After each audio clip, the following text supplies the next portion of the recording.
দিচ্ছি। দেখুন এখানে আমি বাদাম খোল, সরষা পিড়ি এগুলো সব দেবো, তাই আমি এগুলোকে কাটিং করে দিচ্ছি। তার মধ্যে কিছু সারও অ্যাড করব। হ্যাঁ, তো এটাকে আমি কাটিং না করে দিলে নতুন ফুল কী করে আসবে বলুন? তো এটা কাটিং তো করতেই হবে।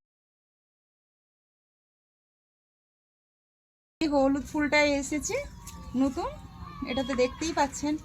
এই দেখুন নিচে অনেকগুলো ফুল এসেছে, নতুন ডাল হচ্ছে, নিচু নতুন চারা গজাচ্ছে। এই দেখুন এখানে কুড়ি এসেছে, এই নতুন কুড়ি এসেছে, এগুলোতে হবে, তাই আমি এটাকে কাটিং করে দিলাম। পুরানোগুলো কাটিং করে সব কাটিং করে দিয়েছি আমি।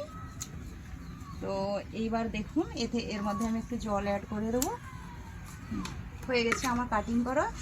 পুরোনো ফুলগুলোকে আমি কাটিং করে দিয়েছি। করে সুন্দর করে দেবে গাছটা। এইভাবে আপনারাও একটু কাটিং করে দেবেন, দেখবেন খুবই ভালো রেজাল্ট পাবেন।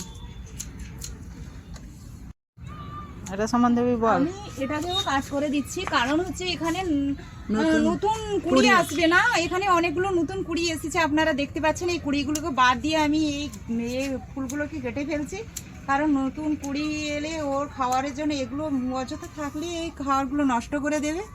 হ্যাঁ, তো কোনো কাজ হবে না, তাই আমি নতুন করে একে রেডি করে দিচ্ছি।